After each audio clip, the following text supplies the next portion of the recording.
യഹോവ നല്ലവനല്ലോ, അവന്റെ ദയ എന്നേക്കും ഉള്ളത്. യഹോവ നല്ലവനെന്നും ദൈവത്തിന്റെ ദയ എന്നേക്കുമുള്ളതെന്നും നാം വചനത്തിൽ വായിക്കുന്നു. ഇസ്രായേൽ അഹരോൻ ഗൃഹം, പിന്നെ യഹോവ ഭക്തന്മാരായ ചെറിയവരും വലിയവരും ഒക്കെ പറയട്ടെ. നമുക്കും ഇന്ന് രാത്രി പറയാൻ കഴിയുമല്ലോ, നമ്മുടെ ദൈവം യഹോവ നല്ലവൻ, അവന്റെ ദയ എന്നേക്കുമുള്ളത്. ആ ദയ എല്ലാ രാവിലെ തോറും പുതിയതായി നമ്മെ ഇതുവരെയും മുടിഞ്ഞു പോകാതെ നടത്തിയതോർത്ത് ദൈവത്തിന് സ്തോത്രം, സ്തോത്രം, സ്തോത്രം. നമുക്ക് പകരം ദൈവക്രോധാഗ്നിയിൽ വെന്തിരിഞ്ഞ ദൈവപുത്രനായ ക്രിസ്തുവേശുവിന്റെ നാമത്തിൽ ഉള്ള സ്നേഹ വന്ദനങ്ങൾ എല്ലാവർക്കും ഈ സമയത്ത് അറിയിക്കുന്നു. പിന്നെയും നമുക്ക് ഒരുമിച്ച് ദൈവസന്നിധിയിലായിരിക്കാൻ ദൈവം ഒരുക്കുന്ന ഭാഗ്യകരമായ അനുഭവങ്ങൾക്കായി കർത്താവിനെ സ്തുതിക്കുകയും വാഴ്ത്തുകയും ചെയ്യുകയാണ്. ദൈവം പിന്നെയും നമ്മെ സഹായിക്കുമാറാകട്ടെ, അനുഗ്രഹിക്കുമാറാകട്ടെ എന്ന് ദൈവത്തോട് പ്രാർത്ഥിക്കുന്നു. സ്നാനപ്പെട്ടവരെ കർത്താവ് നിലനിർത്തട്ടെ. വിവാഹത്തിന് വേണ്ടി ഒരുങ്ങിക്കൊണ്ടിരിക്കുന്നവരെ ദൈവം ആ നാളിലേക്ക്, കർത്താവിന്റെ വരവിന് താമസമെങ്കിൽ സന്തോഷത്തോടെ അടുപ്പിക്കുമാറാകട്ടെ. കർത്താവിന് സ്തോത്രം. എല്ലാം മംഗളകരമായി നടക്കുവാൻ ദൈവം ഇടവരുത്തട്ടെ. വർഷത്തിന്റെ അവസാന നാളുകളായതുകൊണ്ട് എല്ലാവരും ഒക്കെ അല്പം തിരക്കുകളിലായിരിക്കും എന്ന് എനിക്കറിയാം. പല സ്ഥലങ്ങളിലും കൺവെൻഷനുകളുടെയൊക്കെ ഒരു സീസൺ ആണല്ലോ ഇത്. അതുകൊണ്ടൊക്കെ പല കാര്യങ്ങളിലും പലരും തിരക്കുകളിലായിരിക്കും. എങ്കിലും കൂട്ടായ്മയ്ക്കായി നിങ്ങൾ മാറ്റിവെക്കുന്ന സമയത്തിനായിട്ട് സ്തോത്രം. നമ്മെ ഒരുമിച്ച് പിന്നെയും ദൈവം സഹായിക്കുമാറാകട്ടെ എന്ന് ദൈവത്തോട് പ്രാർത്ഥിക്കുന്നു. സ്തോത്രം. നമുക്ക്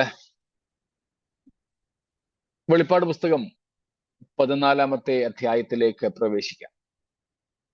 നാം അതിൻ്റെ 13 വരെയുള്ള വാക്യങ്ങൾ ഇന്നലെ ചിന്തനം ചെയ്തു. പ്രത്യേകിച്ച് പീഡകളിലൂടെ കടന്നു പോകുന്ന ദൈവജനത്തിന് ഏറെ ആശ്വാസവും ധൈര്യവും നൽകുന്ന വാക്കുകളായിരുന്നു 13-ാമത്തെ വാക്യത്തിൽ നമ്മൾ വായിച്ചതും ധ്യാനിച്ചതും. മരിക്കുമ്പോഴും സന്തോഷിപ്പാൻ കഴിയുന്ന ഒരു കൂട്ടർ, അത് മിഥ്യാധാരണകളുടെ പുറത്തല്ല. മരണം കൊണ്ട് എല്ലാം തീരുന്നു എന്ന മിഥ്യാധാരണയിൽ മരിക്കുന്നവരുണ്ട്, മരിക്കുവാൻ ഇഷ്ടപ്പെടുന്നവരുണ്ട്. പക്ഷേ യാഥാർത്ഥ്യം അതല്ലല്ലോ. മരണം കൊണ്ട് എല്ലാം തീരുന്നില്ല. മരണം കൊണ്ട് തീരുന്നില്ല, മരണാനന്തര ജീവിതമുണ്ട് എന്ന് വിശ്വസിക്കുന്നവരും ചിലർ. ഞാനിപ്പോൾ മരിച്ചാലും സ്വർഗത്തിൽ ചെല്ലുമെന്നും ഞാൻ ചെയ്ത കർമ്മങ്ങളും ക്രിയകളും പുണ്യപ്രവൃത്തികളുമൊക്കെ എനിക്ക് വലിയ രക്ഷാകാരണമാകുമെന്നും വിശ്വസിച്ച് മരിക്കുവാൻ ഇഷ്ടപ്പെടുന്നു എന്ന് പറയുന്നവരുണ്ട്. അതും മിഥ്യാധാരണയിലാണ്. എന്നാൽ കർത്താവിൽ മരിക്കുന്ന മൃതന്മാർ, അതിൻ്റെ യഥാർത്ഥ അർത്ഥം കർത്താവിൽ നിന്നും വേർപിരിയാതെ കർത്താവിനോട് ഒട്ടിയിരിക്കുന്നവരെന്ന്.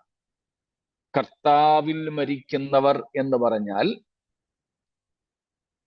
കർത്താവിൽ നിന്നും വേർപിരിയാതെ കർത്താവിനോട് ചേർന്നിരിക്കുന്നവർ, ഒട്ടിയിരിക്കുന്നവർ. One who clings closer to the Lord, even in the midst of afflictions, persecutions, fears, tribulations and sufferings. ഘോരമായ ഉപദ്രവങ്ങളുടെയും കഷ്ടങ്ങളുടെയും ഒക്കെ നടുവിലും കർത്താവിനോട് ചേർന്നിരിക്കുന്നവർ, പറ്റിയിരിക്കുന്നവർ എന്നാണ് അതിന്റെ അർത്ഥം. സ്തോത്രം. 1 തെസ്സലോനിക്കർ 4:16 നമ്മൾ അതേ പ്രയോഗമാണ് കാണുന്നത്. ക്രിസ്തുവിൽ മരിച്ചവർ, ക്രിസ്തുവിൽ മരിച്ചവർ. എബ്രായർ 11 നമ്മൾ കാണുന്നു, അവർ ഈ ലോകത്തിൽ അന്യരും പരദേശികളും ആണെന്ന് ഏറ്റുപറഞ്ഞുകൊണ്ട്, സ്തോത്രം, വിശ്വാസത്തിൽ മരിച്ചു. അപ്പോൾ വിശ്വാസത്തിൽ നിലനിന്നുകൊണ്ട് മരിക്കുക, ക്രിസ്തുവിൽ മരിക്കുക, കർത്താവിൽ മരിക്കുക, ഇതെല്ലാം ഒരു ഭക്തന്റെ മരണവുമായി ബന്ധപ്പെട്ട് പുതിയ നിയമം പഠിപ്പിക്കുന്ന കാര്യങ്ങളാണ്. അപ്പോൾ കർത്താവിനോട് പറ്റിയിരിക്കുന്നവരാകുവാൻ, സ്തോത്രം, ദൈവം നമ്മെ സഹായിക്കട്ടെ. ഈ ലോകത്തിൽ നമ്മൾ കേട്ടിട്ടുണ്ട്, മോനെ, മോളെ, അല്ലെങ്കിൽ അപ്പച്ച, അമ്മച്ചി, നമ്മൾ തമ്മിലുള്ള സ്നേഹം മരണം വരെയും തുടരും എന്ന്. സ്നേഹിതന്മാർ തമ്മിൽ, ഭാര്യ ഭർത്താക്കന്മാർ തമ്മിൽ, അടുത്ത മിത്രങ്ങൾ തമ്മിലൊക്കെ ഇത് പറയാറുണ്ട്. ഇന്നും ഞാൻ അത് കേൾക്കുകയുണ്ടായി. ഒരാളോട് പറയുന്നു, ഈ സ്നേഹബന്ധം മരണം വരെ നിലനിൽക്കുക. നമ്മൾ തമ്മിലുള്ള സ്നേഹത്തെ മുറിക്കുവാൻ മരണത്തിന് മാത്രമേ പറ്റൂ എന്ന്. ആ സമയത്ത് ഞാൻ റോമാലേഖനത്തിലേക്ക് എൻ്റെ ഓർമ്മയൊന്ന് കൊണ്ടുപോയി. അല്ലെങ്കിൽ ദൈവാത്മാവ് റോമാലേഖനത്തിലെ പൗലോസ് 8-ാമത്തെ അധ്യായത്തിൽ പറയുന്ന കാര്യം ഓർമ്മപ്പെടുത്തി. പൗലോസ് അവിടെ വെല്ലുവിളിക്കുന്ന കാര്യം നമുക്കറിയാമല്ലോ. ജീവനോ മരണത്തിനോ, മരണത്തിനു പോലും ക്രിസ്തുവേശുവിലുള്ള ദൈവസ്നേഹത്തിൽ നിന്ന് വേർപെടുത്തുവാൻ കഴിയുകയില്ല. ഈ കഴിഞ്ഞ ഞായറാഴ്ച ഞങ്ങൾ ചർച്ചില് ഒരു കൊച്ചു ചിന്ത ആ ഭാഗത്തു നിന്നുമായിരുന്നു പങ്കിട്ടത്. ലോകത്തിൽ ഉള്ളതിൽ ഏറ്റവും ബലമേറിയതാണ് മരണം. ലോകത്തിലുള്ളതിൽ ഏറ്റവും ബലമേറിയ, ഏറ്റവും ശക്തിയേറിയ കാര്യമാണ് മരണം. പക്ഷേ ആ മരണത്തെക്കാളും ശക്തിമത്താണ് ദൈവത്തിന്റെ സ്നേഹം. സ്തോത്രം. ആ മരണത്തിനു പോലും മുറിച്ചു മാറ്റുവാൻ കഴിയാത്ത ഒരു സ്നേഹബന്ധം. കഴിഞ്ഞ ദിവസവും നമ്മൾ ആ കാര്യം പറഞ്ഞിരുന്നല്ലോ, കഴിഞ്ഞ ആഴ്ച ആണെന്ന് തോന്നുന്നു. സ്തോത്രം. മരണത്താൽ പോലും പിരിയാത്ത മഹൽ സ്നേഹമാണ്. സ്തോത്രം.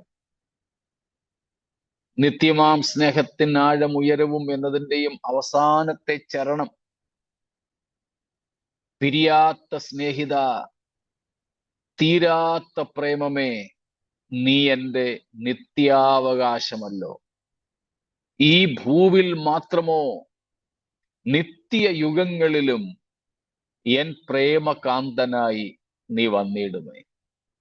കർത്താവിനോടുള്ള ഈ സ്നേഹബന്ധം നാം ജീവിച്ചിരിക്കുന്ന കാലത്തേക്ക് മാത്രമല്ല, മരണം കൊണ്ട് തീരുന്നതല്ല, അതിനും അപ്പുറത്തേക്ക്, സ്തോത്രം, ഇതിനേക്കാൾ ദൃഢമായും ആഴമായും പരന്നു കിടക്കുന്നതാണ് കർത്താവിനോടുള്ള നമ്മുടെ സ്നേഹബന്ധം, കർത്താവിന് നമ്മോടുള്ള സ്നേഹം.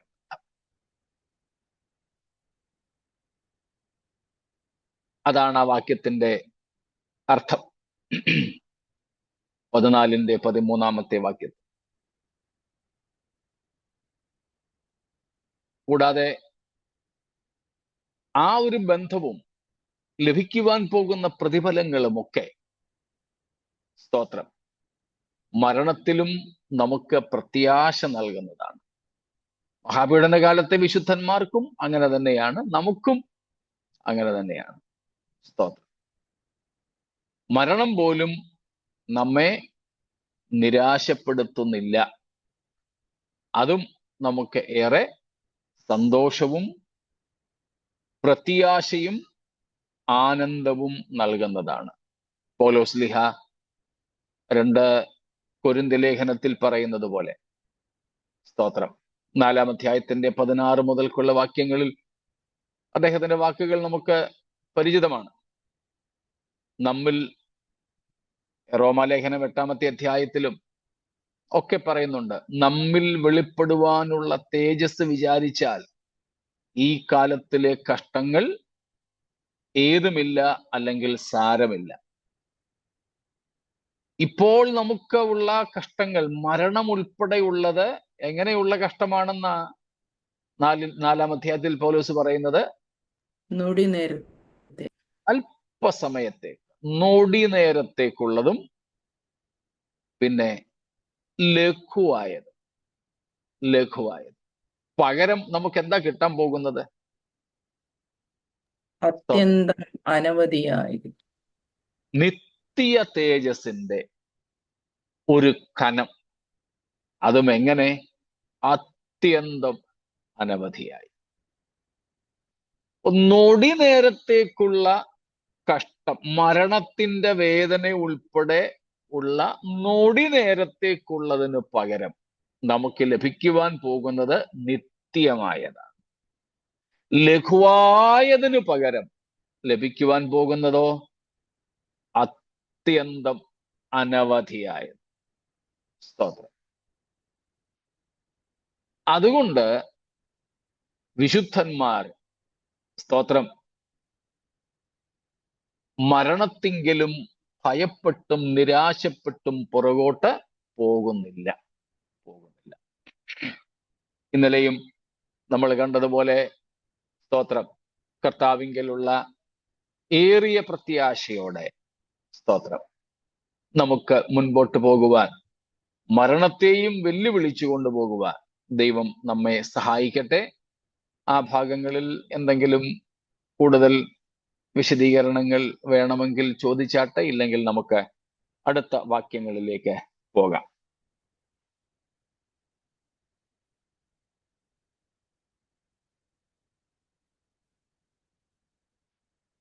ഒന്നുമില്ല എന്ന് കരുതുന്നു. എങ്കിൽ വെളിപ്പാട് പുസ്തകം 14-ാമത്തെ അധ്യായം 14 മുതൽ 20 വരെയുള്ള വാക്യങ്ങളാണ് ഇനി നമ്മൾ ധ്യാനിക്കേണ്ടത്. അതിൽ 14, 15, 16, 14, 15 and 16 പ്ലീസ്. പിന്നെ ഞാൻ വെളുത്തൊരു മേഘവും മേഘത്തിന്മേൽ മനുഷ്യപുത്രന് സദൃശനായ ഒരുത്തൻ തലയിൽ പൊൻകിരീടവും കയ്യിൽ മൂർച്ചയുള്ള അരിവാളുമായി ഇരിക്കുന്നതും കണ്ടു. മറ്റൊരു ദൂതൻ ദൈവാലയത്തിൽ നിന്ന് പുറപ്പെട്ടു മേഘത്തിന്മേൽ ഇരിക്കുന്നവനോട്, കൊയ്ത്തിന് സമയം വന്നതുകൊണ്ട് നിന്റെ അരിവാൾ അയച്ച് കൊയ്യുക, ഭൂമിയിലെ വിളവ് വിളഞ്ഞ് ഉണങ്ങിയിരിക്കുന്നു എന്ന് ഉറക്കെ വിളിച്ചു പറഞ്ഞു. മേഘത്തിന്മേൽ ഇരിക്കുന്നവൻ അരിവാൾ ഭൂമിയിലേക്ക് എറിഞ്ഞു ഭൂമിയിൽ കൊയ്ത്തു നടന്നു. സ്തോത്രം.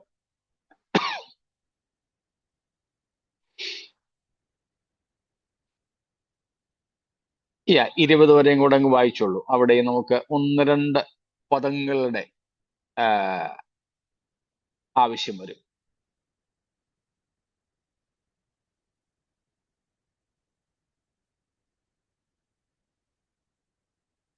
(17 to 20) also.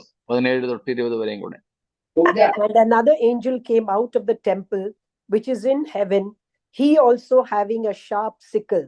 And another angel came out from the altar which had power over fire, and cried with a loud cry to him that had the sharp sickle, saying, Thrust in thy sharp sickle, and gather the clusters of the wine of the earth, for her grapes are fully ripe.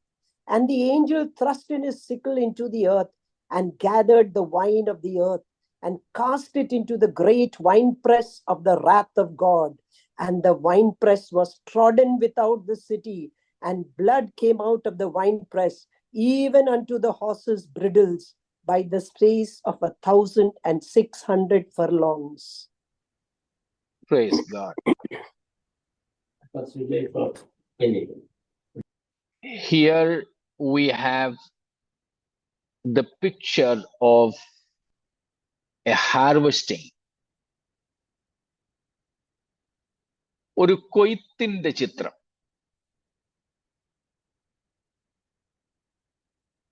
മറ്റൊന്ന് നമുക്കിവിടെ കാണുവാൻ കഴിയുന്നത്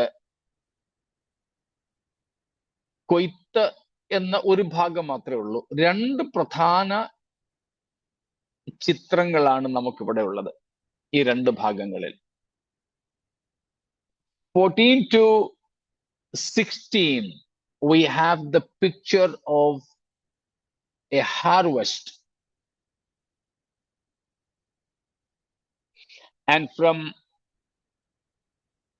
17 to 20 we have the picture of a wine press.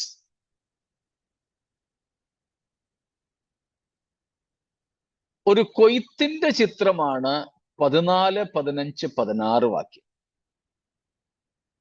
17 മുതൽക്ക് മുന്തിരിക്കുല അറുത്ത് അതിന്റെ ചാറെടുക്കുന്നതാണ്. മുന്തിരിച്ചാറ് പിഴിയുന്ന ഒരു ചക്കിലിട്ട് മുന്തിരിങ്ങ ആട്ടി അതിന്റെ നീരെടുക്കുന്ന ഒരു ചിത്രമാണ്. Both of these pictures together familiar for John's readers speak about a divine judgment, a harvest through judgment. ന്യായവിധിയുടെ വിളവെടുപ്പിനെ പറ്റിയാണ് നാം ഇവിടെ കാണുന്നത്. ആദ്യത്തെ ദൃഷ്ടാന്തമായ കൊയ്ത്തും രണ്ടാമത്തെ ദൃഷ്ടാന്തമായ മുന്തിരിച്ചാറെടുക്കുന്ന, ചക്കിലിട്ട് ആട്ടി മുന്തിരിച്ചാറെടുക്കുന്നതുമായ രണ്ട് ചിത്രങ്ങളും ദൈവിക ന്യായവിധിയുടെ വിളവെടുപ്പിനെ പറ്റിയാണ് പറയുന്നത്. യഹൂദന്മാർക്ക് പൊതുവെ പരിചയമുള്ള ഒരു ഉദാഹരണം അല്ലെങ്കിൽ ഒരു ചിത്രീകരണമാണ് ഈ രണ്ട് ഭാഗങ്ങളിലും ഖണ്ഡികകളിലും നമ്മൾ കാണും. ആദ്യത്തെ ഭാഗത്ത്, അതായത് 14 തൊട്ട് 16 വരെയുള്ള വാക്യങ്ങളിൽ മനുഷ്യപുത്രന് സദൃശനായ ഒരുവനെ നമ്മൾ കാണുന്നു. അവിടെ നടക്കുന്ന കൊയ്ത്തും 17 തൊട്ട് മുന്തിരിക്കുല അറക്കുന്നതും മുന്തിരിച്ചാറെടുക്കുന്നതും അതും യഹൂദന്മാർക്ക്, പലസ്തീൻകാർക്ക് വളരെ പരിചിതമായ ഒരു ഉദാഹരണമായിരുന്നു. രണ്ടിടത്തും നാം കാണുന്നത് ന്യായവിധിയെ സംബന്ധിച്ച സ്തോത്രം, ന്യായവിധി. പ്രത്യേകിച്ച് 17 തൊട്ടുള്ള ഭാഗങ്ങളിൽ അർമഗദ്ദോൻ യുദ്ധത്തെ സംബന്ധിച്ച ഒരു ചിത്രീകരണമാണ്. അവിടെയൊക്കെ നമ്മൾ 17-ാം വാക്യത്തിലേക്ക് വരുമ്പോഴേ അങ്ങോട്ട് പോകുന്നുള്ളൂ. ഇത് രണ്ടും വായിച്ചത് ഈ ന്യായവിധിയുടെ ഒരു ചിത്രമായതുകൊണ്ട് ഒന്ന് ഒരുമിച്ച് അത്രയും പറയാമെന്ന് കരുതിയ. ഈ 14-ാം അധ്യായത്തിൽ 17 തൊട്ടുള്ള വാക്യങ്ങളിൽ അർമഗദ്ദോൻ യുദ്ധത്തെ പറ്റിയുള്ള സൂചനകളാണ് നമുക്ക് ലഭിക്കുന്നത്. പിന്നീട് അതേപ്പറ്റി 16-ാം അധ്യായത്തിൽ കുറെ കൂടെ വിശദീകരണങ്ങളുണ്ട്. അതിന്റെ അന്തിമ ചിത്രം 19-ാം അധ്യായത്തിലുമാണ്. അവിടേക്ക് വരുമ്പോൾ നമുക്ക് ആ ഭാഗങ്ങൾ നോക്കാം. ഇപ്പോൾ നമുക്ക് 14 തൊട്ട് 16 വരെയുള്ള വാക്യങ്ങളെ നോക്കാം. സ്തോത്രം. ദാനിയേൽ പ്രവചനം 7-ാം അധ്യായത്തിന്റെ 13-14 വാക്യങ്ങൾ കൂടെ നമുക്ക് നോക്കാമല്ലോ. Daniel 7:13 and 14.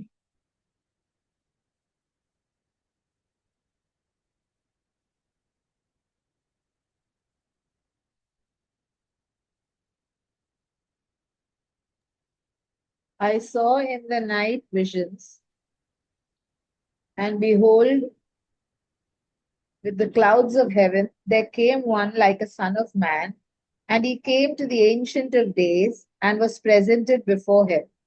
And to him was given dominion and glory and a kingdom, that all peoples, nations, and languages should serve him. His dominion is an everlasting dominion which shall not pass away, and his kingdom one that shall not be destroyed. അവിടെ നമുക്കൊരു മനുഷ്യപുത്രനെ കാണാം. നമുക്കറിയാം, Daniel 7-ാം അധ്യായത്തിൽ ഇപ്പോൾ നമ്മൾ വായിച്ച 13-14 വാക്യങ്ങളിലെ മനുഷ്യപുത്രൻ മറ്റാരുമല്ല, കർത്താവായ യേശുവാണ്. യോഹന്നാന്റെ സുവിശേഷം 5-ാമത്തെ അധ്യായം 27-ാമത്തെ വാക്യം, 5:27, John.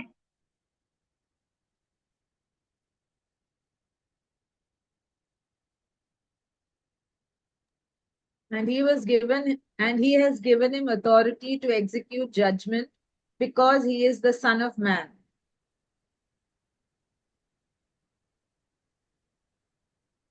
യേശുക്രിസ്തു ന്യായം വിധിക്കുന്നതിനുള്ള കാരണം,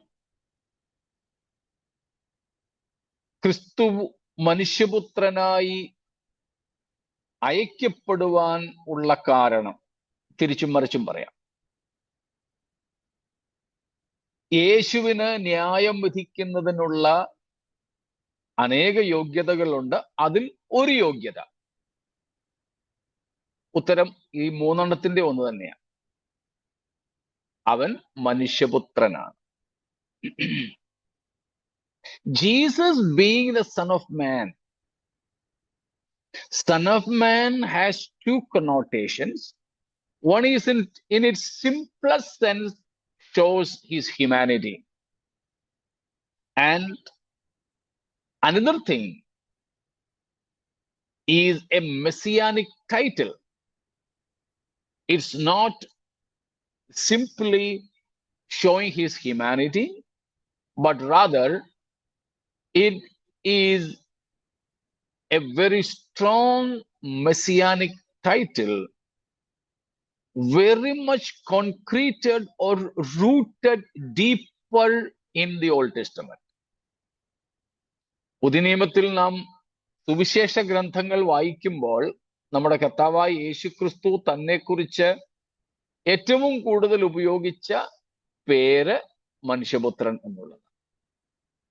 This was Jesus' favorite title for himself.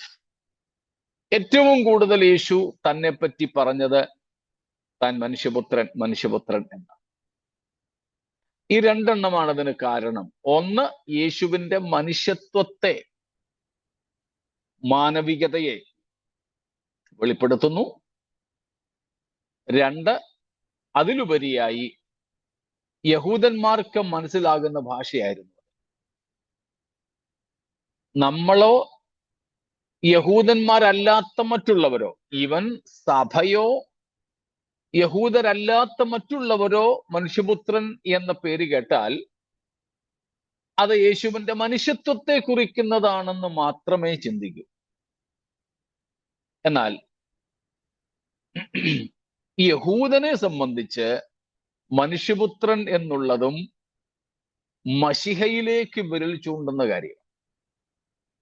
Daniel പ്രവചനത്തിലും യഹസ്കേൽ പ്രവചനത്തിലും വേറെയും ചില ഭാഗങ്ങളിൽ ഉണ്ടെങ്കിലും പ്രധാനമായും അത് കാണുന്നത് ഈ 2 പുസ്തകങ്ങളിലാണ്. എക്സലിക് പ്രോഫറ്റിക്കൽ ബുക്സ്. യഹൂദന്മാരുടെ പ്രവാസകാലത്ത് എഴുതപ്പെട്ട 2 പുസ്തകങ്ങളാണ് ദാനിയേലും യെഹെസ്കേലും.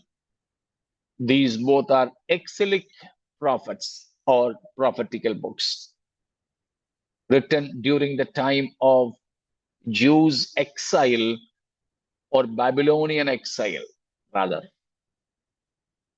അപ്പോൾ അവിടെ നാം കാണുന്നത് യേശു മശിഹ എന്ന നിലയിൽ മനുഷ്യപുത്രനായിട്ടാണ്. അപ്പോൾ യേശുക്രിസ്തുവിന്റെ മശിഹൈക പേരുകളിൽ ഒരു പ്രധാനപ്പെട്ട പേരാണ് മനുഷ്യപുത്രൻ. അതുകൊണ്ട് അവർക്ക് മനസ്സിലാകുന്ന അളവിലാണ് യേശു ആ പേരുപയോഗിച്ചത്. അപ്പോൾ ഇവിടെയും നാം കാണുന്നത് യേശുക്രിസ്തുവിന്റെ മനുഷ്യത്വത്തെ കുറിച്ച്. ഇത് രണ്ടും യേശുക്രിസ്തു യോഹന്നാൻ 5:27 പറഞ്ഞിരിക്കുന്നു, ന്യായവിധി നടത്തുന്നതിനുള്ള യേശുക്രിസ്തുവിന്റെ യോഗ്യതകളിൽ ഒന്നാണ് പിതാവ് തൻ്റെ ദൈവത്വത്തിൽ ഇരുന്നു കൊണ്ട് മനുഷ്യരെ ന്യായം വിധിക്കാതെ ന്യായവിധിയെല്ലാം പുത്രന് കൊടുത്തിരിക്കുന്നു. കാരണം അവൻ മനുഷ്യപുത്രനാണ്. അപ്പോൾ അവൻ മനുഷ്യപുത്രനാകയാൽ പിതാവ് തന്നെ ആരെയും ന്യായം വിധിക്കാതെ ന്യായവിധിയെല്ലാം പുത്രന് കൊടുത്തിരിക്കുന്നു. ഇവിടെയെല്ലാം നമ്മൾ യേശുവിനെ മനുഷ്യപുത്രൻ എന്ന് കാണുന്നു. അത് മാത്രമല്ല, മറ്റൊരു പ്രത്യേകതകളുടെ നാം കാണുന്നുണ്ട്. 14-ാമത്തെ വാക്യത്തിൽ വെളുത്ത ഒരു മേഘം, മേഘത്തിന്മേൽ ഇരിക്കുന്ന മനുഷ്യപുത്രന് സദൃശ്യനായവൻ. സ്തോത്രം. കൂടാതെ തലയിൽ പൊൻകിരീടം, കയ്യിൽ മൂർച്ചയുള്ള അരിവാൾ.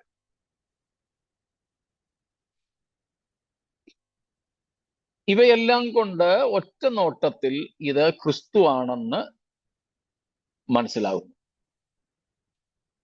എന്നാൽ ചിലർക്ക് അതിലൊരല്പം പ്രശ്നമുണ്ട്. ഈ 14-ാമത്തെ വാക്യത്തിലെ മനുഷ്യപുത്രനോട് സദൃശ്യനായ മേഘങ്ങളിൽ ഇരിക്കുന്ന,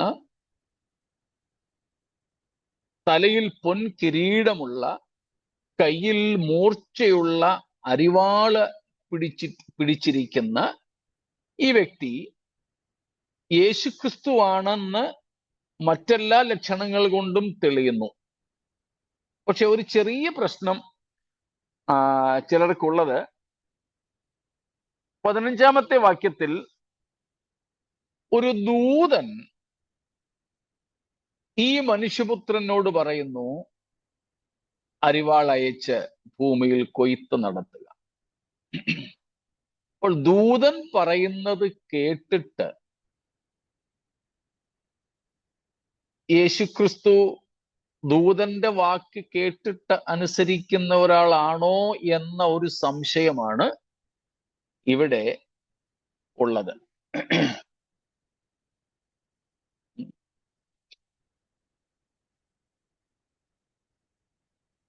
ഓക്കെ,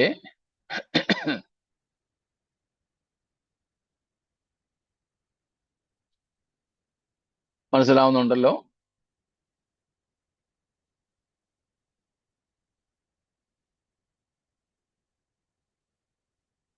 അപ്പോൾ ദൂതൻ പറയുന്നത് കേട്ടിട്ട്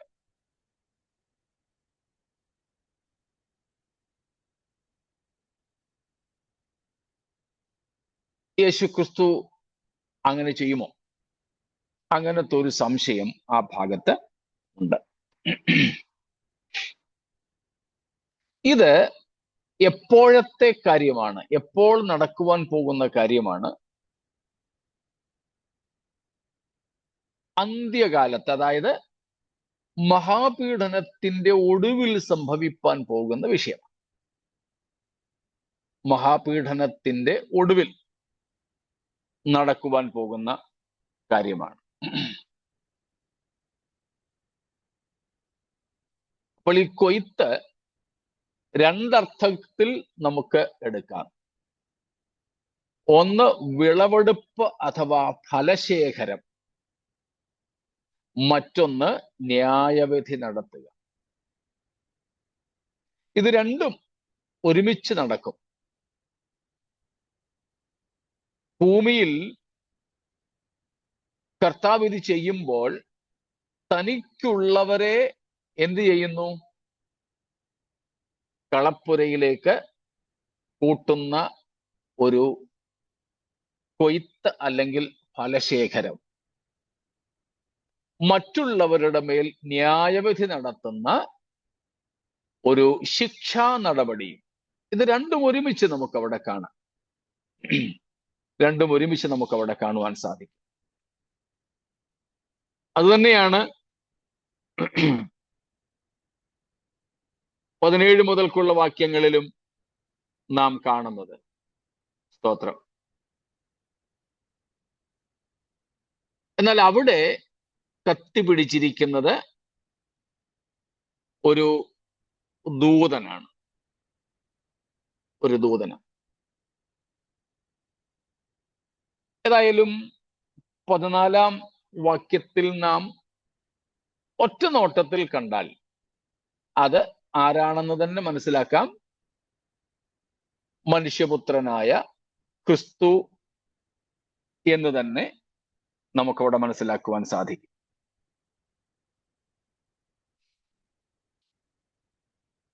പ്രത്യേകിച്ച് മേഘത്തിന്മേൽ, വെളുത്ത മേഘത്തിന്മേലിരിക്കുന്നവൻ. വെളിപ്പാട് പുസ്തകം 1-ാമത്തെ അധ്യായത്തിലും നാം യേശുക്രിസ്തുവിനെ കാണുന്നത് മനുഷ്യപുത്രനോട് സദൃശനായവനായിട്ടാണ്. 1-ാമത്തെ വാക്യത്തിലൊക്കെ നമ്മൾ കണ്ടതാണല്ലോ. കാഹളനാദത്തിനൊത്തൊരു ശബ്ദം യോഹന്നാൻ തന്റെ പുറകിൽ കേട്ടപ്പോൾ അതാരാണ് സംസാരിച്ചതെന്ന് കാണുവാൻ, ആ നാദത്തെ കാണാൻ, എന്ന് വെച്ചാൽ ആ നാദത്തിന്റെ ഉടയവനെ കാണാൻ യോഹന്നാൻ തിരിഞ്ഞു നോക്കിയപ്പോൾ കണ്ടത്, ബാക്കി പറഞ്ഞു, മനുഷ്യപുത്രനോട് സദൃശനായവനെ. സ്തോത്രം. അപ്പോൾ ആ അർത്ഥത്തിൽ തന്നെ നമുക്കിവിടെ യേശുക്രിസ്തുവിനെ ആണ് ചിത്രീകരിച്ചിരിക്കുന്നതെന്ന് മനസ്സിലാക്കുന്നതിൽ തെറ്റില്ല. കൂടാതെ തന്റെ തലയിൽ പൊൻകിരീടം, തലയിൽ പൊൻകിരീടം. ആ പൊൻകിരീടം എന്നുള്ളതും നമുക്ക് കാണുവാൻ കഴിയുന്നത് തന്റെ രാജത്വത്തിന്റെ പ്രതീകമായിട്ടാണ്. മുമ്പ് നമുക്ക് യേശുക്രിസ്തുവിനെ കാണുവാൻ കഴിയുന്നത് മുൾക്കിരീടധാരിയാണ്. എന്നാൽ പിന്നീട് പൊൻകിരീടധാരിയും അനേക രാജമുടികൾ, അനേകം തന്റെ വിസ്തൃതമായ അധികാരത്തെ കാണിക്കുന്ന അനേകം രാജമുടികൾ, മെനി ക്രൗൺസ് ധരിച്ചവനുമായിട്ട്, മുൾമുടി അണിഞ്ഞു രക്തധാരിയായവൻ, സ്തോത്രം, പൊൻകിരീടധാരിയായി നമുക്ക് അവനെ ഇവിടെ കാണുവാൻ സാധിക്കുന്നു. സ്തോത്രം. അപ്പൊ ആ നിലയിൽ നമുക്കിവിടെ യേശുക്രിസ്തുവിനെ കാണുവാനായിട്ട് സാധിക്കുന്നു. സ്പർജന്റെ ഇതേ സംബന്ധിച്ചൊരു പ്രസ്താവന ഞാനൊന്ന് വായിച്ചു കേൾപ്പിക്കാം. Having on his head a golden crown, how different it will be to see him with a crown of gold upon his head from what it was to see him wearing a terrible crown of thorns, which the cruel soldiers plaited and pressed upon his brow. Roman ക്രൂരന്മാരായ പടയാളികൾ തലയിൽ വെച്ചടിച്ച് തലയോട്ടി പോലും തുളച്ചകത്തേക്ക് കയറിയ മുൾക്കിരീടം അണിഞ്ഞവനായി ഒരിക്കൽ നമ്മൾ കണ്ട യേശുവിനെ ഇവിടെ പൊൻകിരീടധാരിയായി കാണുന്നത് എത്ര ആസ്വാദ്യകരവും ആനന്ദകരവുമാണ്. The word used here does not usually refer to the diadem of power, but to the crown won in conflict. ഇവിടെ കാണുന്ന ഈ കിരീടത്തിന് വേണ്ടി ഉപയോഗിച്ചിരിക്കുന്ന, നമ്മൾ നേരത്തെ പഠിച്ചിട്ടുണ്ട്, 2 പദങ്ങളുണ്ട്. സ്റ്റിഫനോസ് എന്നുള്ളതും ഡയാഡിം എന്നുള്ളതും. ഇവിടെ ഡയാഡിം എന്നുള്ളതാണ് രാജകീയ കിരീടത്തിന് വേണ്ടിയിട്ട് ഉപയോഗിക്കുന്നത്. അധികാരത്തിന്റെ ചിത്രമായിട്ട് ഉപയോഗിക്കുന്ന കിരീടത്തിന് പറയുന്നത് ഗ്രീക്കിൽ ഡയാഡിം എന്നുള്ളതാണ്. എന്നാൽ ഇവിടെ അതല്ല, പകരം ജയാളിയുടെ കിരീടത്തെ കുറിച്ചാണ് ചിത്രീകരിക്കുന്നത്, സ്റ്റിഫനോസ്. And it is very remarkable that it should be said that when Christ comes to judge the world, he will wear the garland of victory, the crown which he has won in the great battle which he has fought. എടുത്തു പറയേണ്ട കാര്യം, യേശുക്രിസ്തു ന്യായം വിധിക്കുവാനായി ഭൂമിയിലേക്ക് വരുമ്പോൾ കർത്താവിന്റെ തലയിൽ കാണുന്ന കിരീടം യേശുക്രിസ്തു ഏർപ്പെട്ടതും കർത്താവ് ഏർപ്പെട്ട ഏറ്റവും തീവ്രമായ യുദ്ധത്തിൽ ജയിച്ച ജയത്തെ കുറിക്കുന്ന ജയാളിയുടെ കിരീടമായിരിക്കും. ന്യായവിധിക്ക് വേണ്ടി യേശു വരുമ്പോൾ ധരിച്ചിരിക്കുന്ന കിരീടം ജയാളിയുടെ കിരീടമായിരിക്കും. കാരണം ക്രിസ്തു ന്യായം വിധിപ്പാനും എങ്ങനെയാണ് അധികാരം പ്രാപിച്ചത്? നാം വെളിപ്പാട് 5-ാമത്തെ അധ്യായത്തിൽ കണ്ടു. പുസ്തകം വാങ്ങുവാനും അതിന്റെ മുദ്ര പൊട്ടിപ്പാനും ഒരുത്തൻ, ബാക്കി പറയാമോ?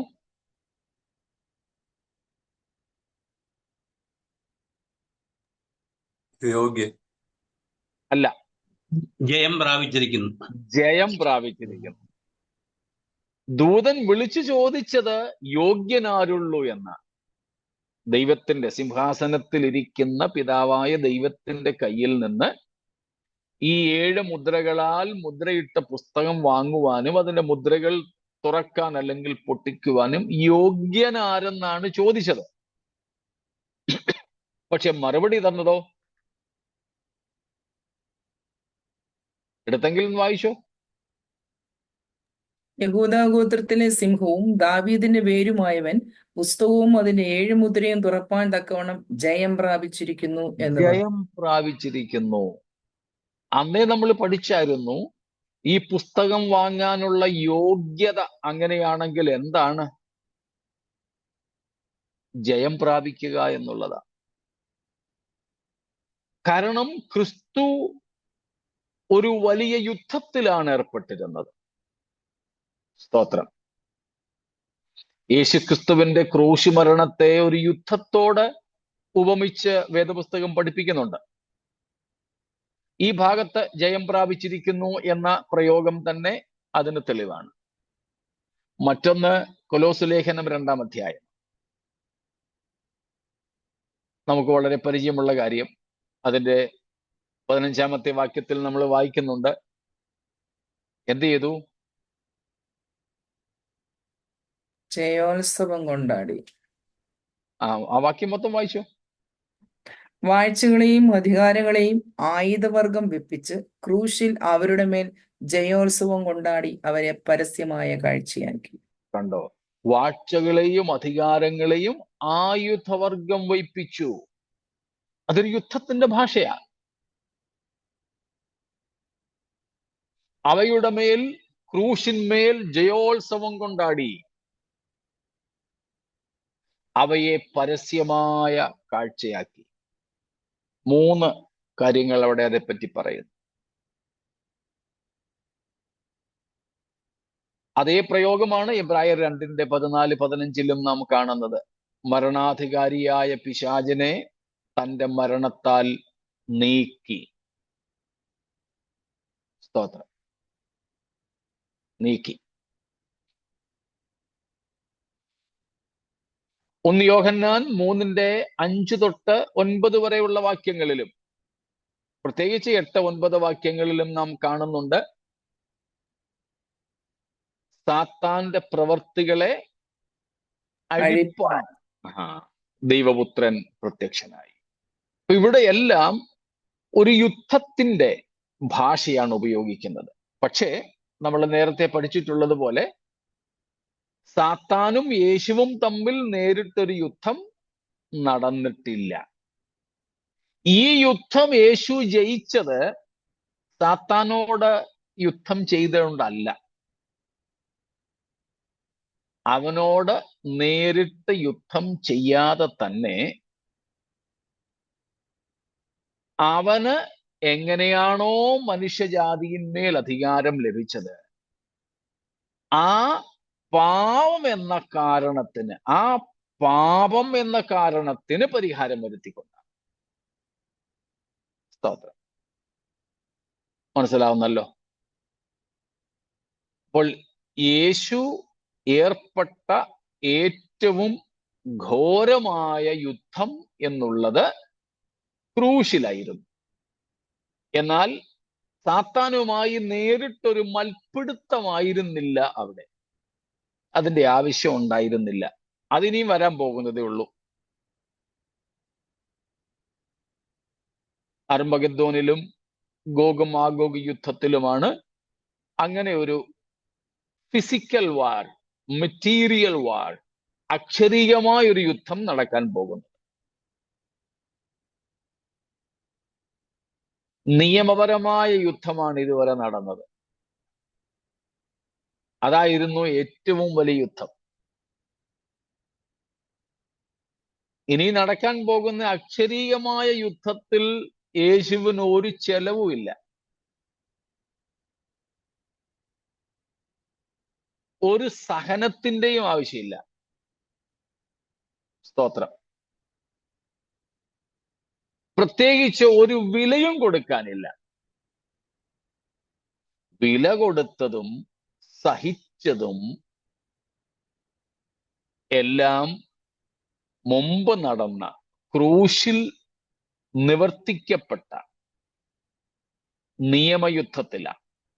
നിയമയുദ്ധം എന്ന് പറയുന്നത് ദൈവത്തിന്റെ ന്യായപ്രമാണം അല്ലെങ്കിൽ ദൈവത്തിന്റെ വചനം അഥവാ ദൈവത്തിന്റെ വ്യവസ്ഥ എന്ന ഒരു വിഷയത്തിലാണ്, അല്ലെങ്കിൽ അതുകൊണ്ടാണ് മനുഷ്യന് പാപത്തിന്റെയും പിശാചിന്റെയും ഒക്കെ അടിമത്വത്തിലേക്ക് പോകേണ്ടി വന്നത്.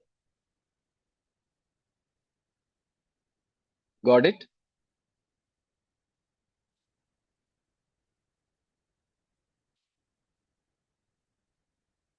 ഞങ്ങളുടെ ചർച്ചില് ചില ആഴ്ചകൾക്ക് മുമ്പ് ഞങ്ങൾ പഠിച്ച ഒരു കാര്യം,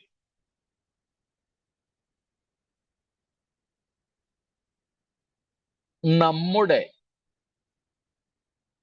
സത്യം പറഞ്ഞാൽ മനുഷ്യന്റെ ഏറ്റവും വലിയ ശത്രുവായി നിന്നത് എന്തായിരുന്നു? Who or what was the fierce enemy of the sinful man?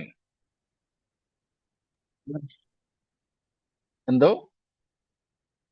The flesh. No. പാപം. അല്ല. Death. അല്ല. അല്ല.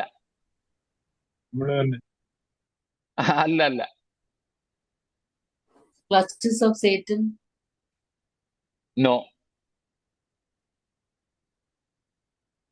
The system of the world, the principality. Not at all.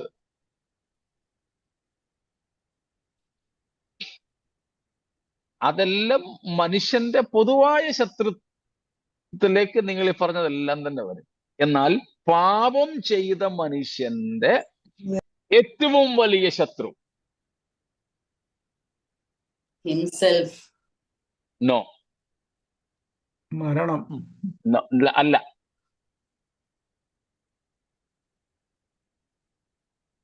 എന്നാ പിന്നെ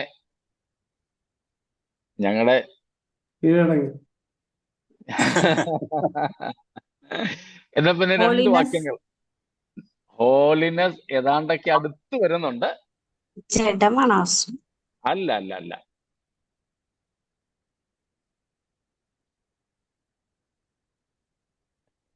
ഞങ്ങളുടെ ചർച്ചിലെ സഹോദരങ്ങൾക്ക് ഓർമ്മ വരുന്നുണ്ടോന്ന് അറിയത്തില്ല. ഏതായാലും ഈ പരസ്യവേദി ഞാൻ ചോദിക്കുന്നല്ലോ അവരോട്. രണ്ട് വാക്യങ്ങൾ വായിച്ചു. ഇപ്പൊ നമ്മൾ വായിച്ച വാക്യത്തിന്റെ തൊട്ടു മുകളിലത്തെ വാക്യം, ഈ കൊലോഷ്യൻസ് 2:14, കൊലോസ്യർ 2:14. അതിക്രമങ്ങളൊക്കെയും നമ്മോട് ക്ഷമിച്ച ചട്ടങ്ങളാൽ നമുക്ക് വിരോധവും പ്രതികൂലവുമായിരുന്ന കയ്യെഴുത്ത് മായിച്ചു. ആ, നമുക്ക് വിരോധമായിരുന്നത് എന്തായിരുന്നു? ദൈവത്തിന്റെ നീതിയുള്ള വിധി. ദൈവത്തിന്റെ വിധിയാ, ദൈവത്തിന്റെ ന്യായപ്രമാണമാണ്. ചട്ടങ്ങളാൽ നമുക്ക് പ്രതികൂലവും വിരോധവുമായിരുന്ന കയ്യെഴുത്ത്. സ്തോത്രം. പാപം ചെയ്ത മനുഷ്യനെ ഏറ്റവും കൂടുതൽ എതിർത്തത്, പാപിയായ മനുഷ്യന് വിരോധമായി മല പോലെ നിന്നത് ദൈവത്തിന്റെ നീതിയുള്ള വിധികളാണ്, ചട്ടങ്ങളാണ്. Statutes of God, the righteous law of God. ഒരു വാക്യവും കൂടെ, Ephesians chapter 2 verses from 14 please. എഫേസ്യർ 2:14 മുതൽ. അവൻ നമ്മുടെ സമാധാനം, ആ. അവൻ ഇരുപക്ഷത്തെയും ഒന്നാക്കി ചട്ടങ്ങളും കൽപ്പനകളുമായ ന്യായപ്രമാണം എന്ന ശത്രുത്വം തന്റെ ജഡത്താൽ നീക്കി വേർപാടിന്റെ നടിച്ചുവർ ഇടിച്ചു കളഞ്ഞു. കണ്ടോ, അത്ര മതി. ഇനി അങ്ങോട്ട് പോയി ചിലപ്പോൾ ഇതങ്ങ് മറന്നു പോകും. ഏത് ശത്രുത്വമാ? ചട്ടങ്ങളും കൽപ്പനകളുമായ ന്യായപ്രമാണം എന്ന ശത്രുത്വം.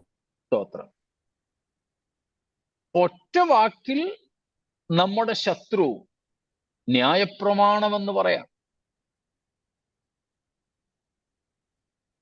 അത് പക്ഷേ സാത്താനും മരണവും ഒക്കെ പോലുള്ള ഒരു ശത്രുത്വത്തെ അല്ല കാണിക്കുന്നതെന്ന് നിങ്ങൾക്ക് മനസ്സിലാകുമല്ലോ.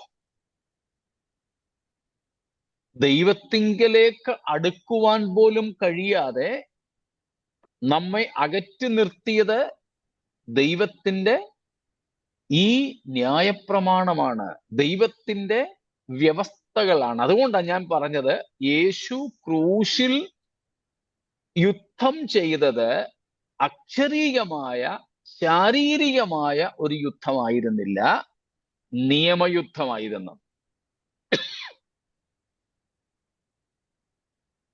God's law was against us, not God, but God's law. It was because of his holiness and his righteousness. അതുകൊണ്ടാണ് മുമ്പേ ഹോളിനെസ് എന്ന് പറഞ്ഞവരോട് പറഞ്ഞത്, അത് ഒത്തിരി അടുത്ത് വരുന്നു. ദൈവത്തിന്റെ പരിശുദ്ധിയും നീതിയും ഇങ്ങനെ ഒരു ന്യായപ്രമാണം ഉണ്ടാക്കുവാൻ ദൈവത്തെ നിർബന്ധിച്ചു. ഇല്ലെങ്കിൽ ദൈവം നീതിമാനല്ല, അല്ലെങ്കിൽ ദൈവം പരിശുദ്ധനാണെന്ന് വെളിവാകത്തില്ല. സ്തോത്രം. അപ്പോൾ നമുക്ക് ശത്രുത്വമായി നിന്ന ചട്ടങ്ങളും വിധികളുമായ ന്യായപ്രമാണം,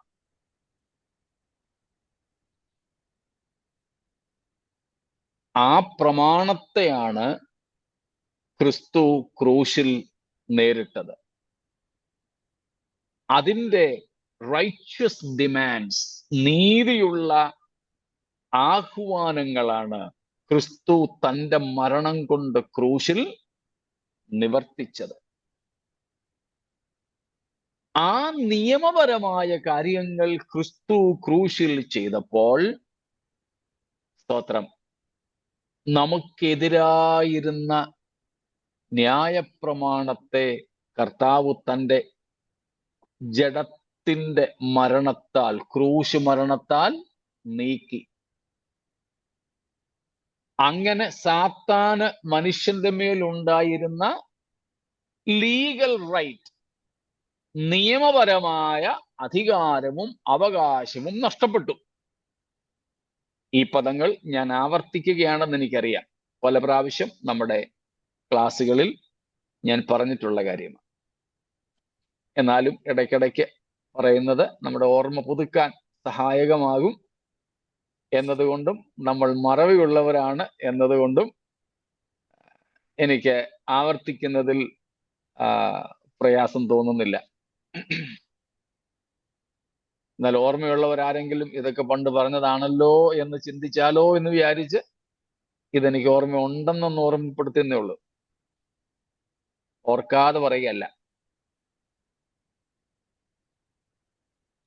സ്തോത്രം. ഇവിടെ പറയുന്ന ന്യായപ്രമാണം ദൈവത്തിന്റെ ചട്ടങ്ങളാണല്ലോ അല്ലേ, അല്ലാതെ മോശയുടെ ന്യായപ്രമാണം അല്ലല്ലോ. അല്ല, മോശയുടെ ന്യായപ്രമാണം അല്ല. നമ്മൾ അതിനെ അങ്ങനെ വിളിക്കല്ലേ മോശയുടെ ന്യായപ്രമാണം. ദൈവത്തിൻ്റെതാ. മോശ വെറും ഒരു ഇടനിലക്കാരനെന്ന് മാത്രമേ ഉള്ളൂ, ജസ്റ്റ് എ മീഡിയേറ്റർ. അവിടെ നിന്ന് ഇങ്ങോട്ട് വാങ്ങി ഇങ്ങോട്ട് കൊടുത്തു, അത്രേ ഉള്ളൂ. അതുകൊണ്ടാണ് നമ്മൾ മോശയെ പഴയ നിയമത്തിന്റെ മധ്യസ്ഥൻ എന്നൊക്കെ വിളിക്കുന്നത്. ദൈവത്തിന്റെ ചട്ടങ്ങളാണിത്, ദൈവത്തിന്റെ ന്യായപ്രമാണമാണ്. മോശ ഉണ്ടാക്കിയതല്ല. ആയിരുന്നെങ്കിൽ അതിന് ആധികാരികത വരുത്തില്ലായിരുന്നു. സ്തോത്രം.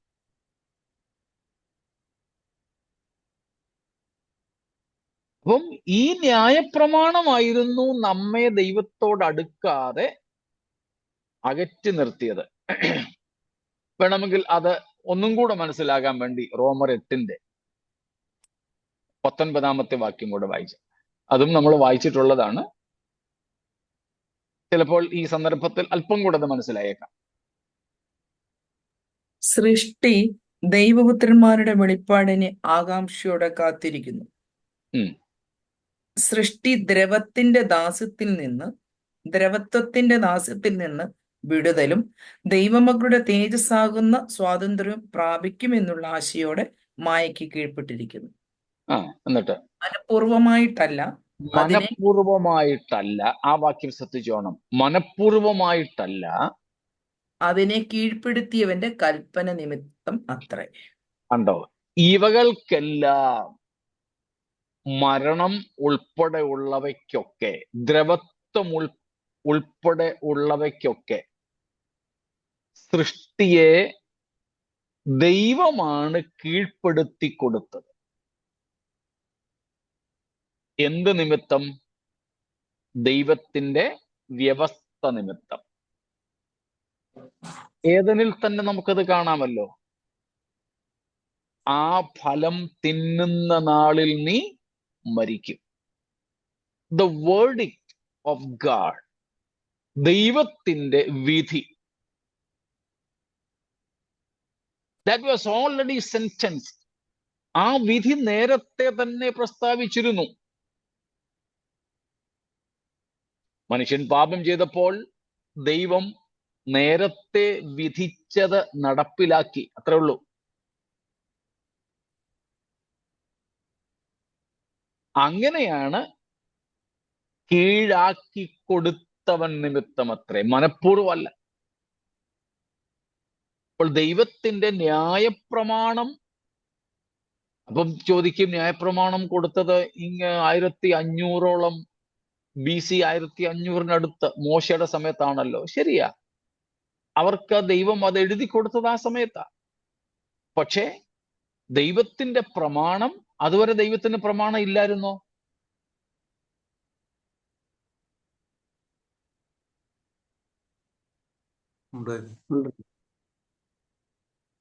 റോമർ 5:14 കൂടെ വായിച്ചാട്ടെ.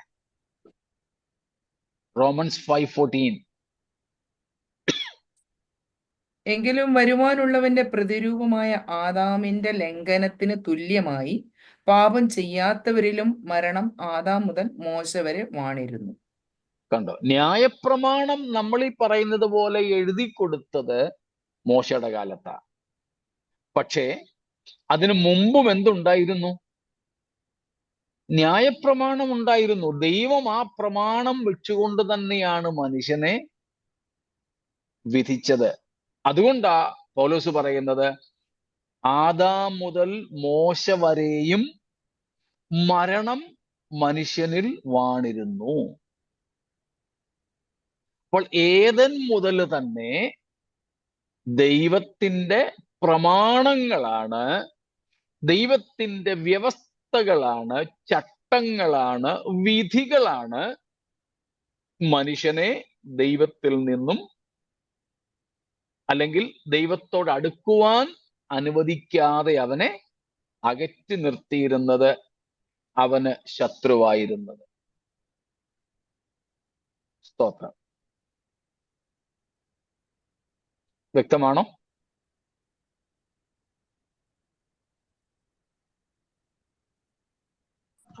അതൊന്നുകൂടെ പറയാമോ പക്ഷേ? ഏദൻ മുതൽ അതെ, ന്യായപ്രമാണം മനുഷ്യന് എഴുതി നൽകിയത് മോശയുടെ കാലത്താണ്. എന്നാൽ മനുഷ്യന്റെ പാപം കണക്കിട്ടത് മോശ മുതലാണോ? അല്ല, ആദാം മുതൽ തന്നെ കണക്കിട്ടിരുന്നു.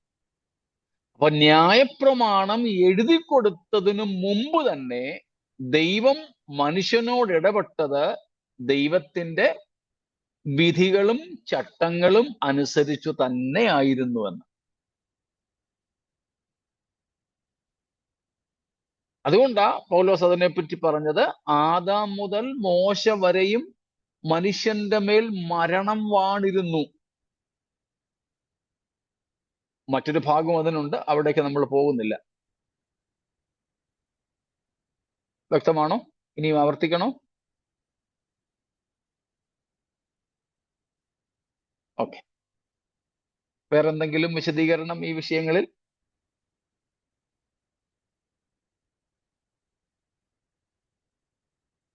സംശയം വെച്ചോണ്ടാരും പോയല്ലേ?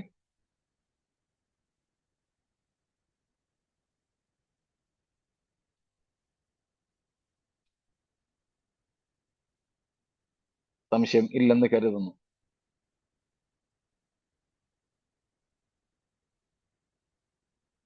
സ്തോത്രം.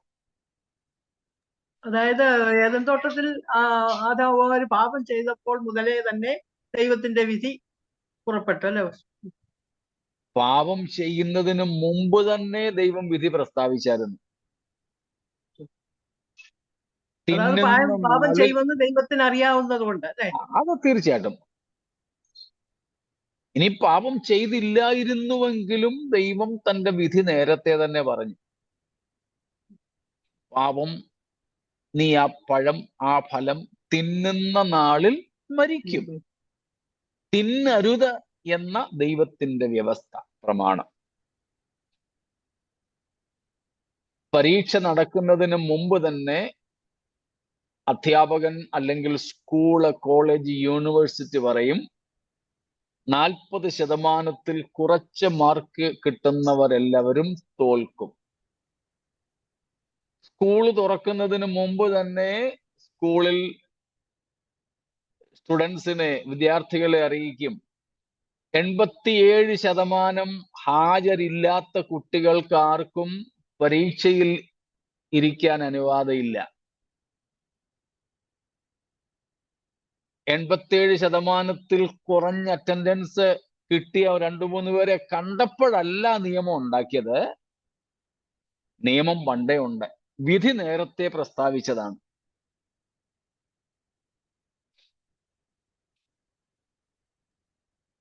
അതുപോലെ തന്നെ നമ്മുടെ എല്ലാം നിയമങ്ങൾ, എല്ലായിടത്തെയും, സഭയിലെ നിയമമായാലും വീട്ടിലെ നിയമമായാലും ഒക്കെ,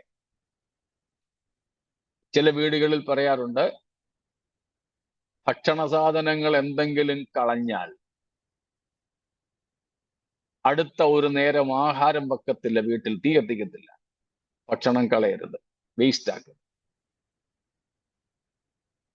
ഉണ്ടാക്കിയ ഭക്ഷണം തീർന്നിട്ടേ അടുത്തത് ഉണ്ടാക്കാൻ അനുവാദമുള്ളൂ. വീട്ടിൽ നിയമമുണ്ട്. ഒരു സംഭവം ഉണ്ടായ ശേഷമല്ല, അതിനു മുമ്പ് തന്നെ നിയമമുണ്ട്.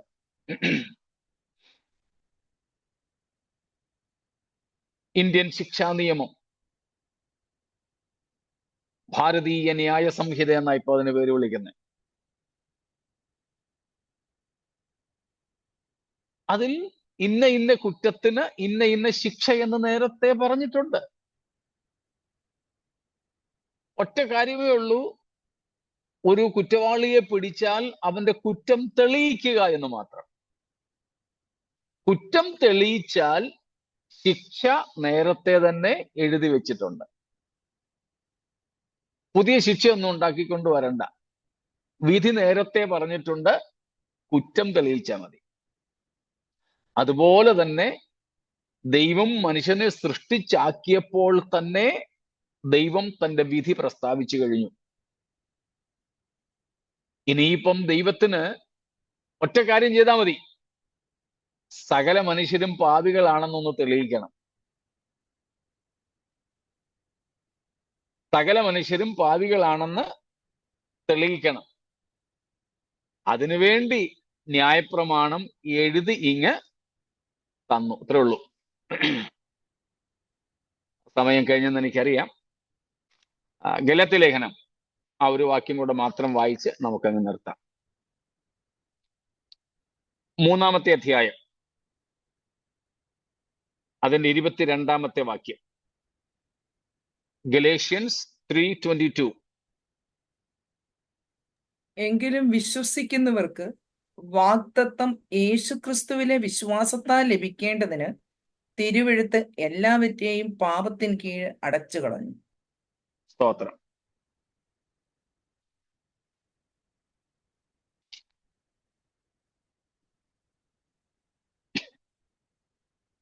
റോമർ 11:32 കൂടെ. Romans 11:32 also. ദൈവം എല്ലാവരോടും കരുണ ചെയ്യേണ്ടതിന് എല്ലാവരെയും അനുസരണക്കേടിൽ അടച്ചു കളഞ്ഞു. ന്യായപ്രമാണം എഴുതി തന്നിട്ട് എന്ത് മാത്രമേ നടന്നിട്ടുള്ളൂ? നമ്മളുടെ കുറ്റം തെളിയിച്ചത് മാത്രമേ ഉള്ളൂ. കാര്യം മനസ്സിലായോ? വിധി നേരത്തെ തന്നെ നടത്തി.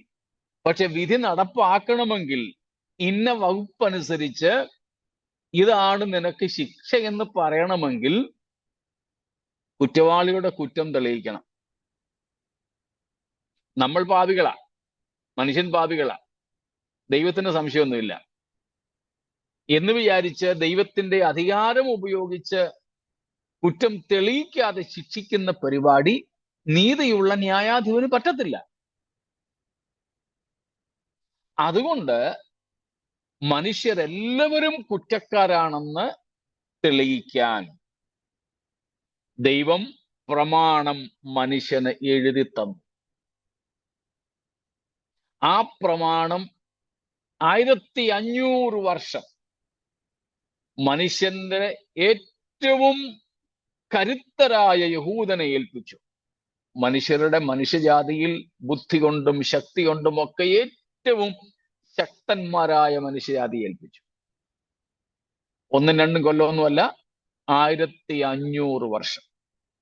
പക്ഷെ ആർക്കും ന്യായപ്രമാണം മേടിച്ചു കൊടുത്ത മോശയ്ക്ക് പോലും അത് നിവർത്തിക്കുവാൻ കഴിയാതെ സകല മനുഷ്യരും അനുസരണക്കേടിൽ പാപത്തിന്റെ കീഴിൽ അടയ്ക്കപ്പെട്ടു. കുറ്റം തെളിയിച്ചോ? തെളിയിച്ചു. സകല മനുഷ്യരും പാപികളാണെന്ന് അത് നിമിത്തം തെളിയിച്ചു. തെളിയിച്ചു കഴിഞ്ഞപ്പോൾ വിധി പ്രസ്താവിക്കാൻ എളുപ്പമായി, വിധി നടപ്പിലാക്കാൻ എളുപ്പമായി. പ്രസ്താവന നേരത്തെ കഴിഞ്ഞ നടപ്പിലാക്കാൻ എളുപ്പമായി. അത്രേ നടന്നുള്ളൂ. എന്നാൽ ആ വിധിയെയാണ് ക്രിസ്തു എന്ത് ചെയ്തത്? ക്രൂശിലെ തന്റെ യാഗം കൊണ്ട് ദൈവത്തിന്റെ നീതിയെ നിവർത്തിച്ച് ആ വിധി അനുസരിച്ച് പിശാചിനും പാപത്തിനും അടിമപ്പെട്ടു പോയ മനുഷ്യജാതിയെ അതിൽ നിന്നും വിടുവിച്ചു. അങ്ങനെ ലീഗൽ വാർ, നിയമയുദ്ധം യേശു ക്രൂശിൽ ജയിച്ചു. അതുകൊണ്ട് യേശു മനുഷ്യനെ ന്യായം വിധിക്കുമ്പോൾ ജയാളി എന്ന നിലയിൽ പൊൻകിരീടധാരിയായി വിധിക്കുന്നു എന്ന വസ്തുതയാണ് നാം ഇവിടെ കണ്ടുകൊണ്ടിരുന്നത്. ഇനിയും വിവരിച്ചാൽ ഒത്തിരി ലേറ്റ് ആകും. അതുകൊണ്ട് ഇന്ന് ഇവിടെ നിർത്തുന്നു. ചോദ്യങ്ങൾ ഉണ്ടെങ്കിൽ വീണ്ടും സ്വാഗതം ചെയ്യുന്നു. സ്തോത്രം. നമുക്ക് കർത്താവിന്റെ വരവ് താമസിച്ചാൽ നാളെ ആ ഭാഗങ്ങളെ കുറിച്ച് വീണ്ടും ചിന്തിക്കാം. ഇത്രയും വ്യക്തമായി കാണുമല്ലോ. Praise God. സ്തോത്രം. മനസ്സിലായി. ആകയാൽ നമുക്ക് ക്രിസ്തുവിനോടൊപ്പം ജയാളികളായി നമ്മുടെ ജീവിതം വീണ്ടും നയിപ്പാൻ അധികം കൃപ നൽകട്ടെ എന്ന് ഞാൻ ആഗ്രഹിക്കുന്നു, പ്രാർത്ഥിക്കുന്നു. ഈ വചനങ്ങളാൽ ദൈവം നമ്മെ അനുഗ്രഹിക്കും.